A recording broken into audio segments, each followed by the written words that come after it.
Bonjour et bienvenue sur notre chaîne. Aujourd'hui, nous nous plongeons dans un voyage fascinant à travers le temps pour explorer deux civilisations mythiques, l'Atlantide et la Lémurie. De nombreuses âmes que l'on appelle les graines d'étoiles se réincarnent actuellement sur Terre pour participer au grand projet d'ascension. Beaucoup d'entre nous ressentent un lien profond avec ces anciennes cultures car nous avons probablement vécu des incarnations à cette époque. Dans cette vidéo, nous découvrirons comment l'Atlantide et la Lémurie représentent les énergies du divin masculin et du divin féminin et comment leur héritage influence notre réalité d'aujourd'hui. Nous aborderons également les expériences galactiques qui ont façonné ces civilisations, les leçons que nous pouvons en tirer et la possibilité d'une réémergence d'Avalon, un modèle d'harmonie et de spiritualité. Alors, préparez-vous à explorer ces mondes perdus, à comprendre leur impact sur notre existence actuelle et à envisager comment nous pouvons intégrer ces énergies en nous-mêmes pour favoriser notre ascension collective. Restez avec nous jusqu'à la fin pour découvrir les connexions entre ces civilisations et les défis que nous affrontons aujourd'hui.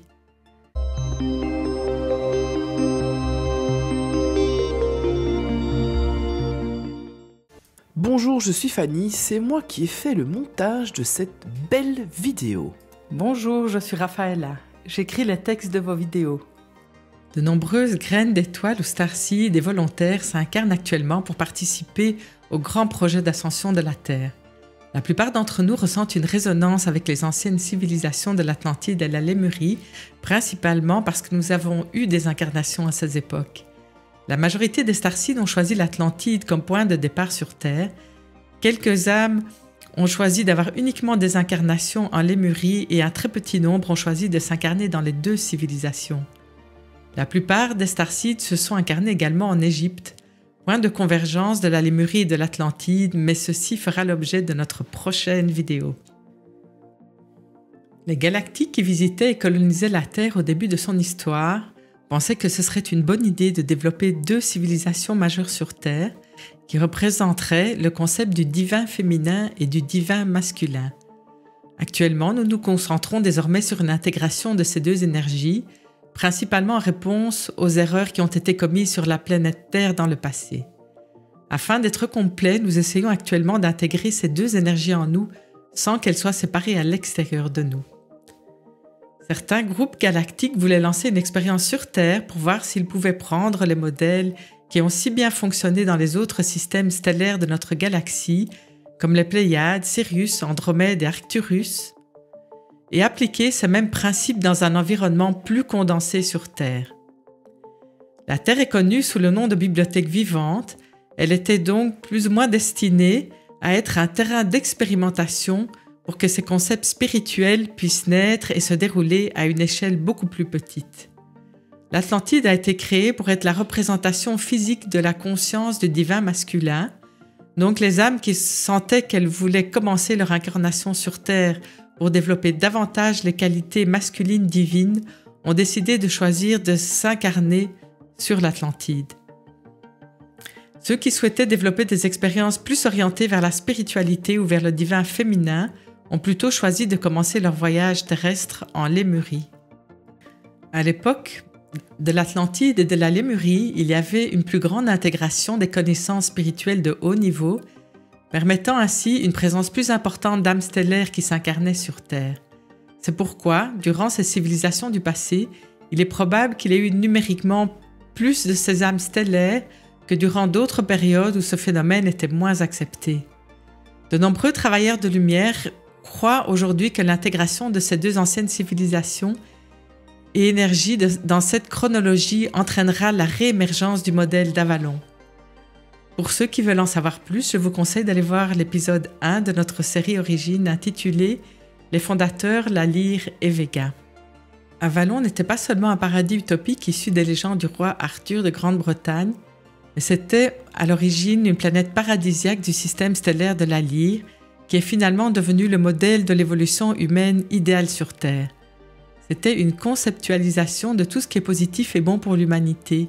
C'est pourquoi beaucoup d'entre nous ressentent un sentiment de tendresse lorsqu'ils entendent le mot Avalon. La recréation d'Avalon a été tentée par le roi Arthur pendant son règne, probablement principalement en raison de l'influence de Merlin qui était un être galactique. Cela s'est passé au départ dans les îles britanniques, mais c'est un concept qui n'a jamais vraiment décollé en raison de l'état du retard de l'évolution sur Terre au cours du Moyen-Âge. Si nous, en tant qu'humains conscients, pouvons faire le travail intérieur pour reconnaître et intégrer notre propre part d'ombre au cours des années qui viennent, nous n'aurons plus à être confrontés à la dualité dans notre environnement extérieur sur Terre. C'est malheureusement ce qui s'est passé en Atlantide et en Lémurie. Ils ont essayé de créer des sociétés parfaites, mais elles ont été détruites de l'intérieur parce qu'elles n'ont pas intégré avec succès leurs aspects féminins et masculins, leur ombre et leur lumière. Une chance nous est donnée aujourd'hui d'intégrer tous ces aspects pour nous diriger vers l'ascension en tirant des leçons du passé.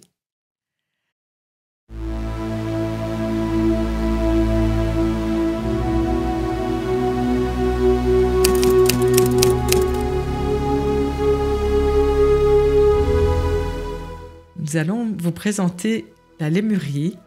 La Lémurie est la seule civilisation de 5e dimension qui ait jamais existé sur la planète Terre. La civilisation de la Lémurie fonctionnait sur les plans dimensionnels de la 4e et 5e dimension. Les humains qui s'incarnaient dans cette société étaient d'un niveau spirituel supérieur et cela se reflétait dans une conscience collective unifiée. Durant cette période, les êtres galactiques pouvaient descendre sur Terre et interagir physiquement avec ces populations. Contrairement à aujourd'hui, où nous recevons des messages sous forme de téléchargement ou d'intuition de nos guides, à cette époque, les contacts se faisaient directement et de manière tangible, et les habitants savaient bien qui étaient ces êtres. La Lémurie a été développée à l'origine par des groupes galactiques arthuriens et andromédiens qui ont colonisé la planète environ 72 000 ans avant Jésus-Christ. Elle a été fondée en tant que colonie collective, intégrant également d'autres races stellaires telles que les Lyriens, les habitants de Sirius A, des Pléiades, de la Petite Ourse et de Nibiru. Conçue par ces galactiques comme un point de contact sur Terre, c'était une époque où les humains avaient des interactions fréquentes et naturelles avec leurs frères des étoiles. Ces derniers cherchaient à partager et intégrer leurs concepts dans le savoir humain terrestre. De nombreux galactiques visitaient la Terre ou s'y incarnaient en tant qu'âmes stellaires ou starseeds. La Lémurie était principalement influencée par les Arthuriens et les Andromédiens. Quelques Syriens visitaient également la Lémurie car les Syriens en général sont plus orientés vers la spiritualité.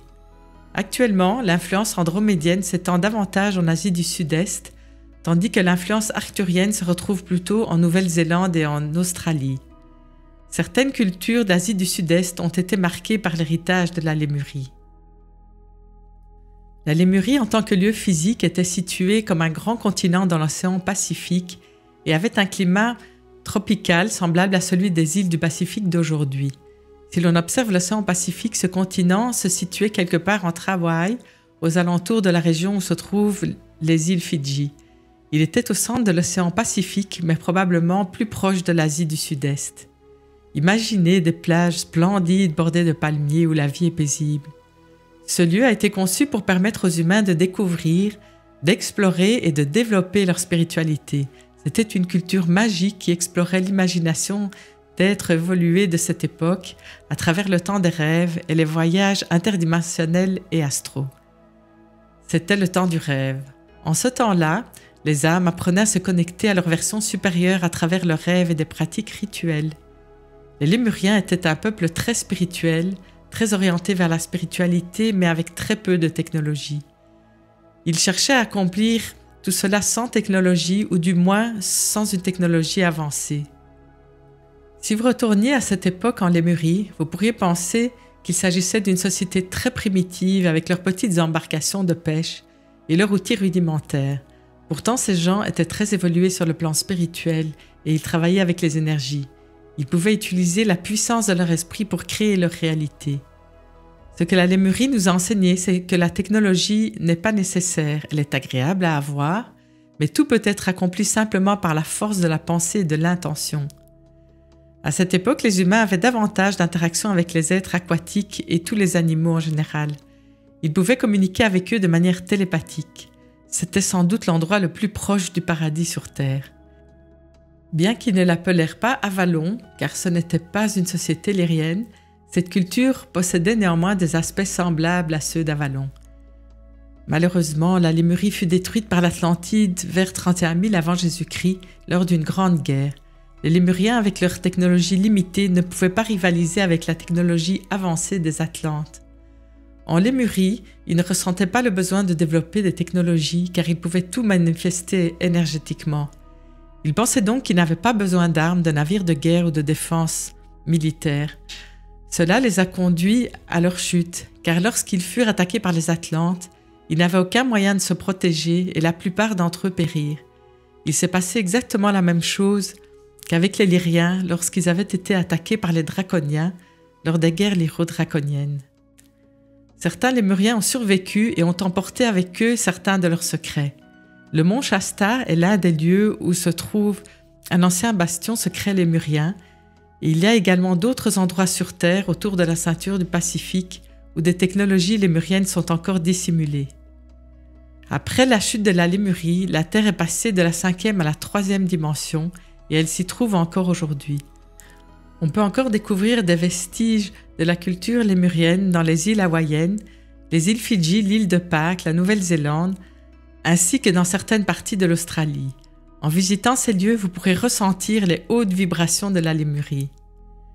La Lémurie était une société fondée sur la conscience du divin féminin, où le développement de la spiritualité humaine se faisait à travers la pensée et l'intention, plutôt que par l'usage de la technologie.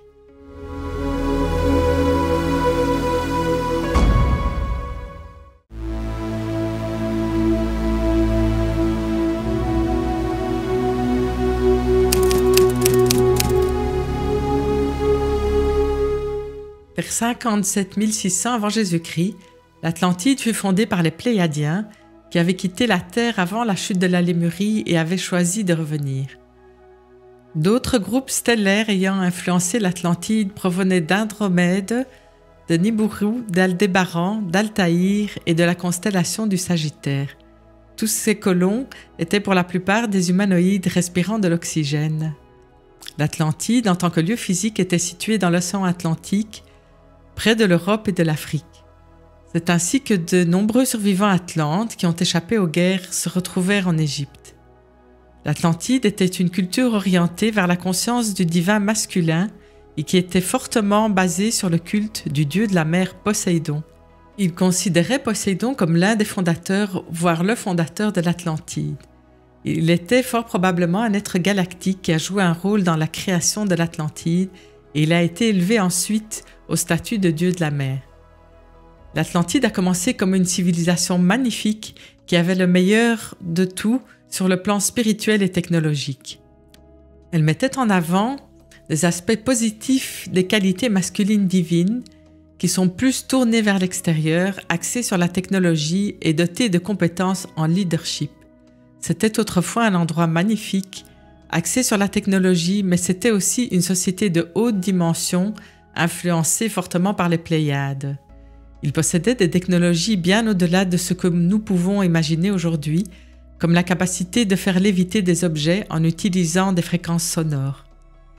Malheureusement, après la destruction de Maldek, des factions négatives de Maldek et d'Orion ont infiltré le gouvernement autrefois positif de l'Atlantide. Ces factions ont incité aux guerres contre la Lémurie et finalement à la guerre civile qui a détruit l'Atlantide, qui s'est produite vers 27 000 avant Jésus-Christ.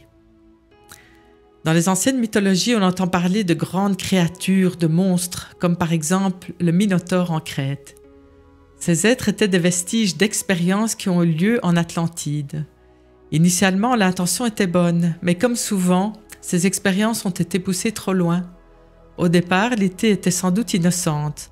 Que se passerait-il si nous créions des êtres avec les qualités d'autres créatures en combinant leur ADN? Tout comme en Atlantide, nous voyons des parallèles avec ce qui se passe aujourd'hui actuellement sur Terre, notamment avec certaines expérimentations scientifiques comme le clonage et les aliments génétiquement modifiés. Nous sommes en train de répéter l'histoire avec certaines de nos actions sur cette planète et il nous est donné une chance de faire d'autres choix. Les Atlantes se sont trop attachés à leur technologie, perdant ainsi leur connexion avec la spiritualité. Beaucoup d'entre nous doivent garder à l'esprit que la technologie est bénéfique, mais pas au point d'abandonner complètement nos liens spirituels. Les quelques Atlantes qui ont eu la chance de survivre à la chute de l'Atlantide ont réussi à s'échapper et se sont réinstallés en Égypte, où ils ont fondé une nouvelle civilisation. De nombreuses âmes incarnées aujourd'hui ont vécu des vies antérieures en Atlantide et ont choisi de s'incarner à nouveau pour travailler sur leur karma lié à cette époque. Les civilisations égyptiennes et babyloniennes ont été directement influencées par l'Atlantide.